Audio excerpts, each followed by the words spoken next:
make sure you have one of these. Very important for any bike you own. If you're going to do your own work, anyway.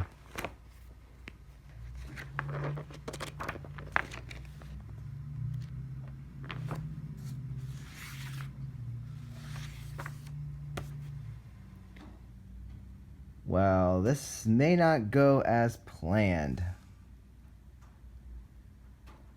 This is the only place in the whole manual they mention the front fender. Set the front fender brace in the direction as shown. You see that's not connected to the fender? Here we go. The saga continues of getting the front fender on the Suzuki VX800. Here we go. So now that we need to get this wheel off. Uh-oh. My bike's falling over. No, didn't fall over that far. We'll let it go. So apparently, my idea of jacking up the front end wasn't very good. We're on the center stand and I must not have been... Nope, I'm definitely not in the middle. Well, that was dumb. So anyway, here we sit. Luckily I had some soft stuff on this side. You see it all here today, folks. You seen it here first. Alright, so how we get the front wheel off so that we can get under here. This is a 6mm hex bolt. This is a 12mm hex bolt. So I loosen this. This is a lock nut. And then we spin this out. So I'm going to make sure to take the axle out. All this stuff is going to be loose right there. See, that just fell. So I'm going to spin. I could probably, whoops. Could probably pull it right out now. Yeah, okay, that's loose. See, yep, see that? It's coming out.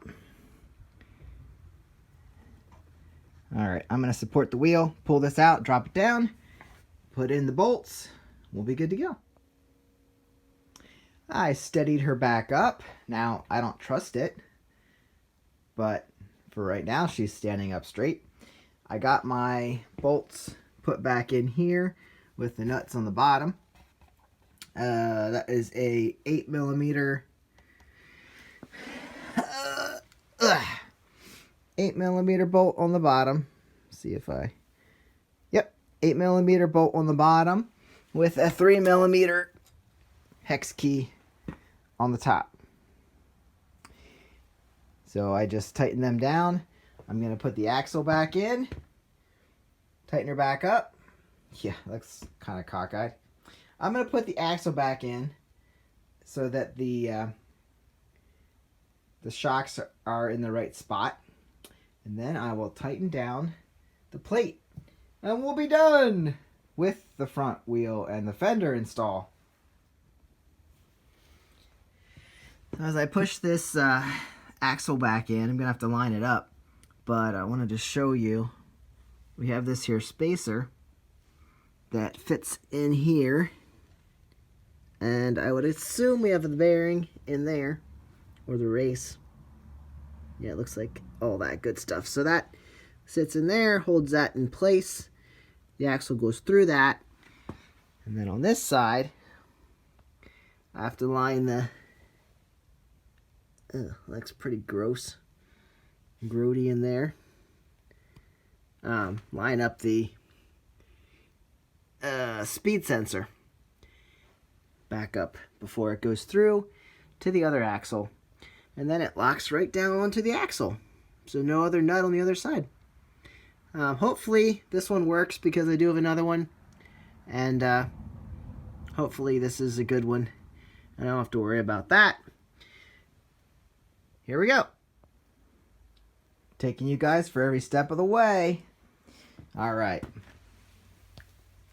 got this torqued down to whatever it should be torqued to. No, actually, just tighten it up. Tighten the lock bolt up. I can't really tell if it's free, but I'm sure it's fine.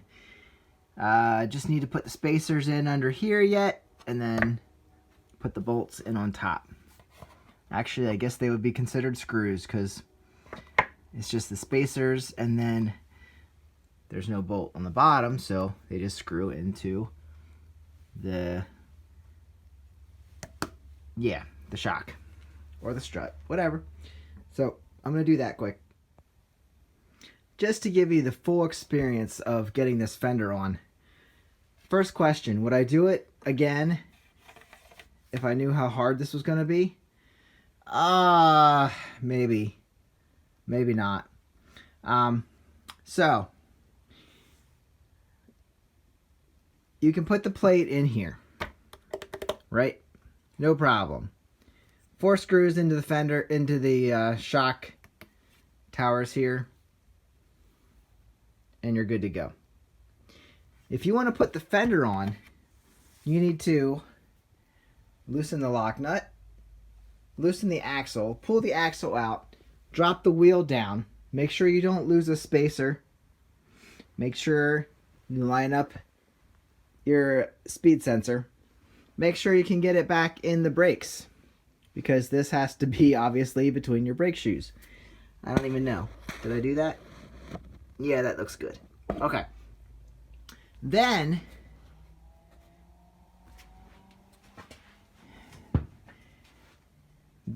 you can tighten these 4 bolts, because there's nuts on the bottom. You have to hold the nuts, but make sure you don't lose the washers that are in there. Okay, so we tighten this down onto the brace. Then we put the wheel back in, screw in the axle, tighten down the lock nut. Now your spacers need to get in here between this spot, so you have to lift up on the fender enough to get those spacers in there, and then drop your screw down in so that it keeps the spacer in place. So you actually have to lift up on the fender to get enough space between the shock and the fender to get your spacer in. So now the backs aren't a problem. The backs, you have plenty of room just to slide that spacer right in there. You can see that. It's just the fronts. So just make sure you don't tighten them down. All I did was slid the spacer in, drop the bolt down in so it would hold it in place, and also the other side, and then I stuck the rears in. So now all I have to do is turn these down into the spots. I guess I need to line them up. Not exactly sure if I'm lined up yet or not. So I will turn those down and we will be done with this project. All done.